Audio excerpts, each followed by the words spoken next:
decent answer. Okay. This is what we think. And this is why racism is so hard to get rid of.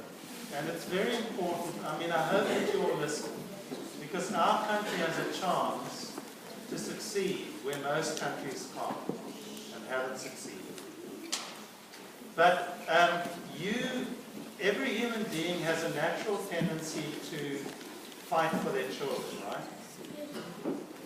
And you'll usually put your children first. You fight for your children. Sorry.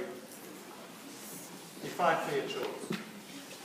Now, even though families can be really horrible to each other, so family members can be really horrible to each other, and I've been giving you the example of Pharaohs, where the aunts and the uncles and the cousins kill each other. Even so, families tend to protect their cousins and uncles and aunts. So you protect your children. Now, you're wondering, what's this got to do with racism? I'll tell you in a minute. So your first instinct is to protect your children. Your next instinct is to protect the people who are part of your family, closest to you. Why is that? It's because of the genes. It's because you want your genes, you want your family to survive. You'd rather have your children survive than somebody else's children. You'd rather have your family survive than somebody else's family. Which then became a tribal thing. You'd rather have your tribe survive, because tribes tend to be related to each other. It became a tribal thing. Why do you think, if you go back a long way, Jews just would not let their children marry people in other tribes? They wouldn't. And they weren't unusual. Everybody, the tribes would not let their children intermarry. It was a huge thing. If you wanted to marry somebody from a different tribe, you had to run away, because your parents wouldn't let you. So it looks as if racism has to do with protecting the people closest to you. And that's why it's so incredibly difficult to get rid of it. It's genetic. It's something that we're born to do, to protect the people closest to us. It's incredibly difficult to get rid of, and that's why we need to fight so hard to get rid of it. Now, I don't know which question to take next. I know there were some people with their hands up in that area. Right at the back, and then... When did foreigners start ruling over Egypt? Sorry? When did foreigners start ruling over Egypt? Because isn't it true that Cleopatra was Greek? Yeah. Cleopatra was conquered, I think, by Ptolemy, and Ptolemy. No, it wasn't Ptolemy. Who was the Roman general? Anyway, it was Julius Caesar was the emperor, and Mark Antony was the person he sent to look after Egypt. But at that time, Egypt was still powerful, so they had more like an alliance than Rome actually running Egypt. It was when Mark Antony teamed up with Cleopatra to fight against Rome that I can't be his name, slips my mind. But the one who came after the Roman emperor who came after Julius Caesar was the one who finally conquered Egypt, and I think that was about 2,000 years ago. Julius Caesar was 44 BC, so it would have been about 2,000 years ago. Rome finally conquered Egypt when they killed Cleopatra. Does that answer your question? Right at the back.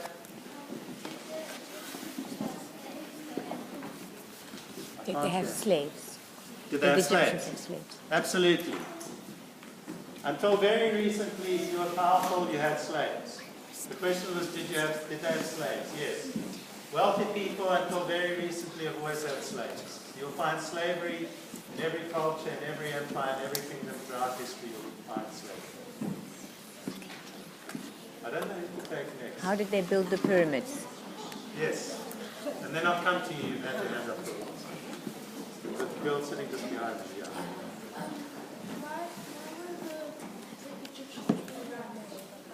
Why were they corrupt? Why were they rough when they were dead? The whole thing about Egypt and death is that the Egyptians believed that you lived on after you died. Now, if you look across history, you'll find many different cultures, some of who believe that you don't live on after you die. So believing in an afterlife is not a human universal. It happens in some cultures and not in other cultures. The question here was, why did they rub the body and all the rest of it? Because they believed you lived on after you died. Why did they believe that? I'll tell you why. Because all of the evidence in their experience was that things go through death and rebirth. So what happens is you get plants dying and then reborning. You get winter and summer. So they believe that life has this kind of cyclical character. You get the older generation, then you get the new generation. So life goes in circles. So they believe that death was just the movement onto another part of a pattern where things just carry on living forever.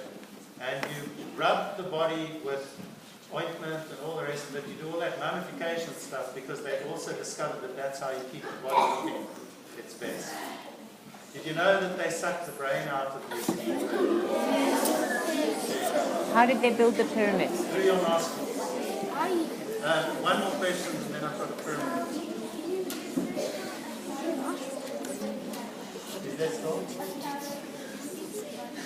Is there still a pharaoh in Egypt now? No. When the Romans destroyed Egypt, they kept the pharaohs there for a while, but eventually the whole pharaoh thing fell away. And the rest of Egyptian history is very, very turbulent with a mixture of kings and sometimes not kings. And it became much smaller. It was a much bigger empire than it is now. There's a question about building the pyramids. How did they get those massive pieces of stone all the way out? The way they did it was through levers.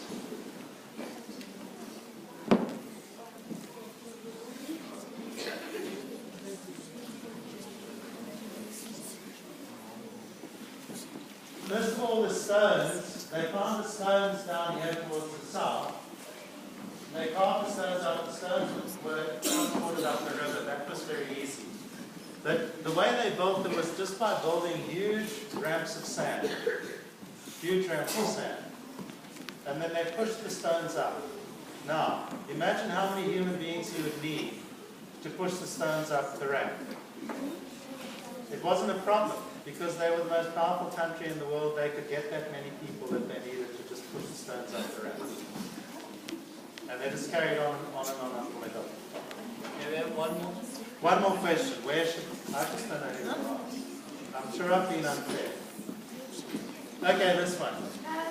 Were they mummies? What? Were they mummies? Were they mummies? Yeah. Sorry, that question's too easy. Mummies in the sense of mummies. Yeah. Everything, if you could, especially if you were wealthy, you turned everything into a mummy. So even cats got turned into mummies. Yeah. Pets. Yeah, they got wrapped and all the rest. No, because it was very dry. Because it was very dry, there weren't very many bacteria in the soil. Because there weren't germs in the soil, bodies stayed just like that. You plonk them in the sand and they just stayed like that. They just got dry. Yeah. Can I just ask, what is the lesson from this for the current South Africa? Oh, what's the lesson for the current South Africa? In one sentence, okay, if you look at human history, sorry, no more questions. I'm really, really sorry. And this is why history is important to me. I love history because I learn lessons. Sheila and I, some of you know Sheila, some of you don't, but Sheila and I have been lucky and we're quite successful. And the way that we become successful is very easily. We look at people older than ourselves. So from when I was very young, I used to look at people older than myself. And I'd see there's some people who are successful and some people who are not successful. And I'd see there's some older people who are happy and some older people who aren't happy. And I'd ask myself the question, how did that person end up happy? What did they do to become successful and happy? And there's an unhappy person, and they're not necessarily the same thing. And there's And what mistakes did they make in their life? I'm not going to make those mistakes. That's me as a person. I learned from older people and I never made the mistakes that they made. It's the same with societies, and that's why I love history. I look at history because that's the way I learn about the mistakes that human beings make and how you end up living in a society where people have a terrible time. For me, there are two lessons that come from Egypt, but there are broader lessons that come from looking at history. The first is, our problems are no different. We're the same.